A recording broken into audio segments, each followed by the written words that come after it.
Sport Plus. Sport Plus.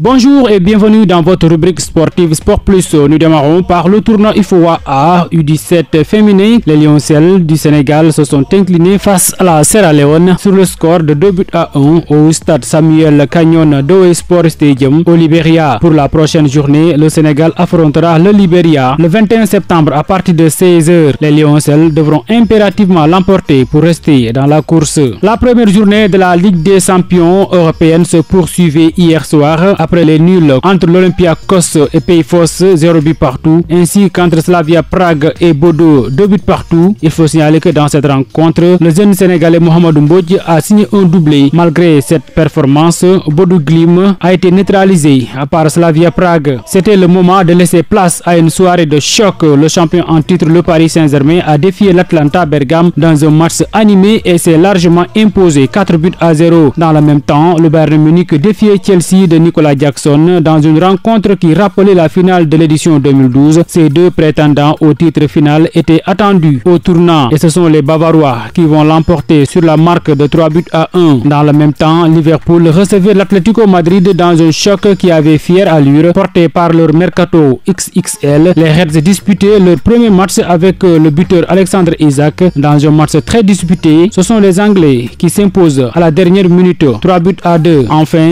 le finaliste perdant de la dernière édition, Inter Milan, allé aux Pays-Bas, défie Ajax Amsterdam de retour dans la compétition après 2 années d'absence. Les Italiens l'ont remporté tranquillement sur le score de 2-0 avec un doublé de Marcus Thuram. Au programme de ce jeudi, pour boucler la première journée, 16h45, Club Bruges reçoit Monaco, FC Copenhague reçoit Bayern Leverkusen. À 19h, Eintracht Francfort accueille Galatasaray, Manchester City reçoit Naples, Newcastle FC Barcelone et Sporting reçoit Kairat Almaty. Au Portugal, le président de Benfica Lisbonne a accepté la démission de son entraîneur Bruno Lage après une défaite 2-0 chez le 16e du championnat qui offre à Porto une chance de s'envoler vers le titre. Le président du Benfica Lisbonne a accepté la démission de son entraîneur Bruno Lage après une nouvelle claque reçue en championnat qui semble condamner le club dans la course au titre. L'entraîneur de Benfica Bruno Lage a remis son destin entre les mains de son président et ce dernier l'a répondu favorablement. Coup dur pour le Real Madrid, triste nouvelle pour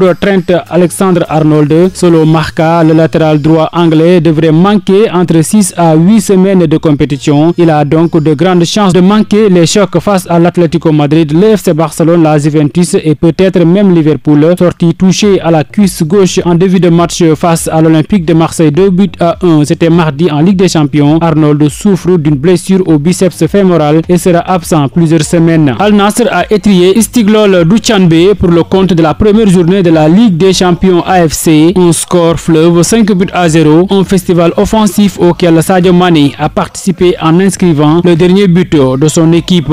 Des responsables du gouvernement espagnol ont suggéré qu'ils pourraient retirer leur équipe nationale de la Coupe du Monde 2026. Cette déclaration s'inscrit dans le cadre d'une politique globale de l'Espagne visant à soutenir la cause palestinienne, incluant des manifestations contre la situation à Gaza. En effet, le Premier ministre Pedro Sánchez a demandé qu'Israël soit banni des compétitions sportives internationales en raison de ses actions à Gaza. Le plus grand tournoi de football du monde aura lieu l'été prochain au Canada, au Mexique et aux États-Unis, organisé pour la première fois par 3 pays ensemble. Et vu l'état actuel des qualifications, Israël occupe la 3e place de son groupe et a de bonnes chances d'obtenir au moins une place en barrage. À 6 points de la Norvège, leader, ils sont à égalité de points avec l'Italie, 2e à 3 journées de la fin. Nouvelle désillusion pour le Sénégal engagé au championnat du monde d'athlétisme qui se déroule actuellement à Tokyo au Japon. Engagé mercredi dans l'épreuve du triple saut masculin, Ahmed Faye, 12e des qualifications du groupe B, ne s'est pas qualifié pour la finale prévue vendredi. Le capitaine du Sénégal a réalisé un saut de 16,49 m à 20 cm